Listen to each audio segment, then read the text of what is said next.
Welcome to another episode of Bargain Bin Saturdays, and this week I'm going to be talking about Wild Women, which has a very small box art, obviously. I think I got centered on the right one, right? Maybe.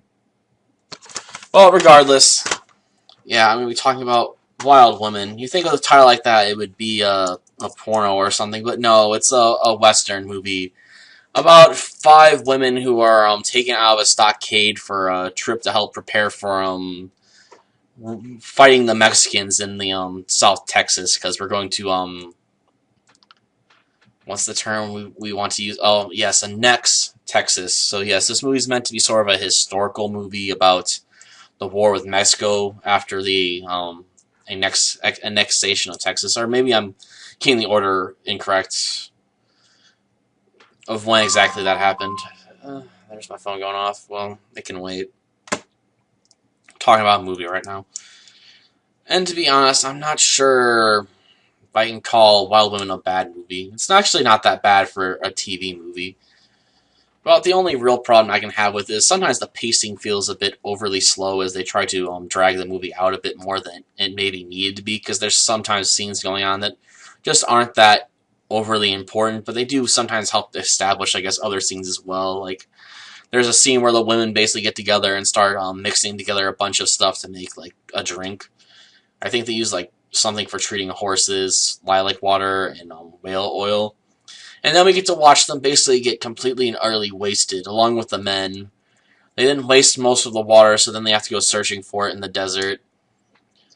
Though their pretend husbands, because yes, they're trusted with surveyors and engineers to be their pretend husbands, so they can act like they're heading out as settlers or pioneers, whatever, in order to try as a cover as they're trying to mark a route out to southern part of Texas to create for new supply lines. Sorry, stumbling over my words. We can see how much sleep I've gotten lately. Not as much as I should be, but yes, we spend the entire trip as they try to. They're basically measuring longitude, latitude, degree of slope, and whatnot as they head out to South Texas to deliver some cannons. Albeit, the movie can't be over unless they have a confrontation with the Mexican army. Though I guess it is sort of surprising how they get found out, because they do establish early on that one of the women that's in the stockade is there because she committed prostitution. Actually, I think she was actually the person who owned and ran the brothel, and she was the one that got arrested because I guess she also still was doing some floor work or whatever. I'm surprised they would bring. I'm sort of surprised that would come up as a plot point. I mean, they do explain why most of the women were. They do explain why the women were there for various reasons. Like the Native American woman was there because she assaulted a. Oh, didn't assault. She supposedly defended herself from a U.S. soldier who sexually assaulted her. Which I'll take her word for it. I could see a soldier going above the line there when it comes to things like that. I mean, just look at what's happened in Iraq with the prison system at times. So it's not unbelievable that a Native American woman could be sexually assaulted by a U.S. soldier, especially considering the time frame. Um, we had the prostitutes, oh yes, there was the genteel woman from Virginia whose plantation was destroyed, who murdered a man for being a little too forward with her, let's put it that way. Because she assumed her brother's friends would be proper gentlemen. The main female lead, I guess, for our movie stole $80 from the main male lead. Because she wanted to send him a message because he said he'd stay with her, I guess, and she found out that he was having his horse prepared to leave. And the other woman was part of a gang that worked with their brothers to rob stagecoaches and stuff like that. So yeah, all five of these women are criminals in various ways. Arguably on the Native American woman's part, but yeah, they're all in the stockade for committing a crime, or at least supposedly committing a crime. And they're going to be traveling with the men to act as cover as being their wives, so their husbands on a journey. Though it does seem sort of odd, I guess, in retrospect, that well, on this journey, none of them have kids or anything going with them. And most of the men themselves are old, out of shape, and apparently you were supposed to believe that the army back in the 1840s didn't have some sort of requirement that troops be able to shoot accurately or frequently or you know, at speed at least. You think accuracy would also be somewhat of a requirement, but apparently it wasn't, considering they have to have one of the women, who I think was the one who robbed stagecoaches and stuff, show the men how to shoot, because they apparently haven't practiced in years. It's somewhat unbelievable. I could see her teaching them how to shoot better, or maybe reminding them how to shoot because they're might be a bit out of practice. But it's hard for me to believe that she has to go through shooting 101 with them.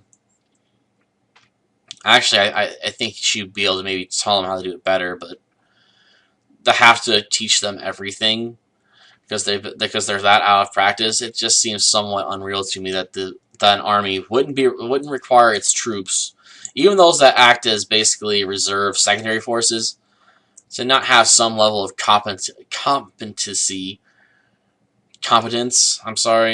with a firearm, or any weapon for that matter.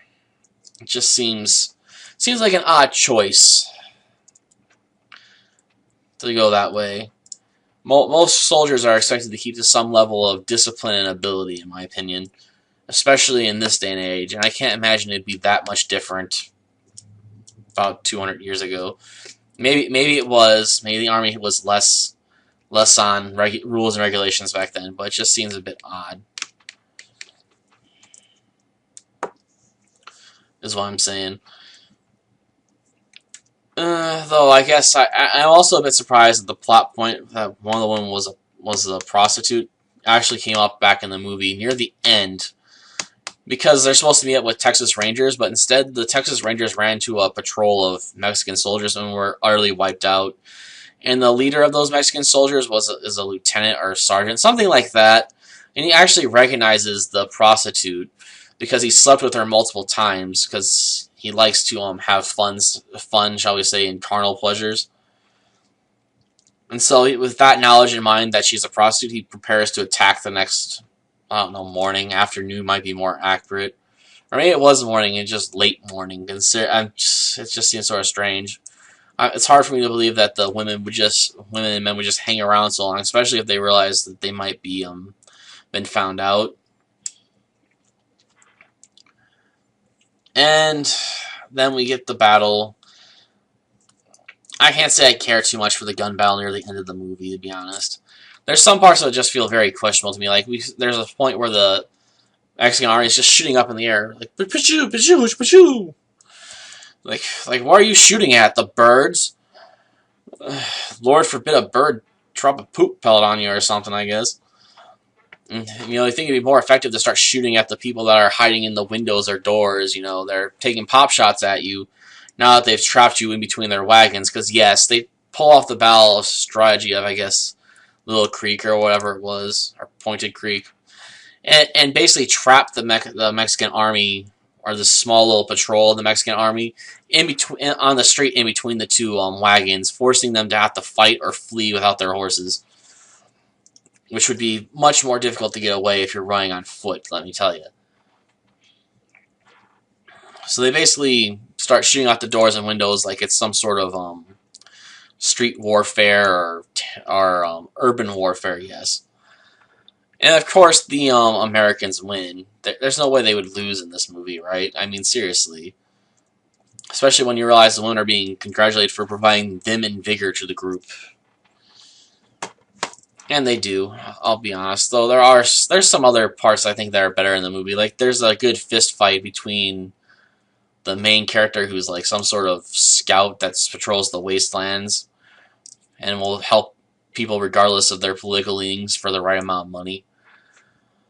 And he basically gets in a fist fight with an Apache warrior over a secret water hole that the Apaches use. Albeit the Native Americans in this movie being Apaches is a historical inaccuracy for the most part. There weren't too many Apache tribes in the area they would be going to because they're heading to South Texas, which was basically controlled by another set of tribes. Though no one ever said movies were usually historically accurate in cases like this, and it's not. I even question a lot of the stuff involving Texas and whatnot, because they basically talk about like it's entirely Mexican-held territory for the most part, despite the fact that Texas had already been an independent nation for several years before at this point in time. So that raises even more historical inaccuracies. But it's not, I guess overall, if I want to sum up my opinion, it's not a bad movie. It's not a bad movie for being an old TV movie, I guess. Would I recommend paying more than a couple dollars for this? No. Then again, I got even though I have this box is 8 movies, I think I got with another 12 movie box wrapped with it, so I got 20 movies, I think, that included this. So I technically got it for like 25 cents or so. So basically anything over $1, or probably, I guess, even 30 cents, is probably too much for this movie. It's just, it's not good enough to stand on its own unless you're a really big fan of Westerns, and I'm not. But would I suggest watching it if you can? If you got nothing better to watch, yeah. But I guess that's all I really have to say about this movie. It's not a bad movie for killing time if you're into watching old Westerns. It's definitely not the best movie out there, though. It's definitely not the best movie I've seen out of the bargain bin. Till next time.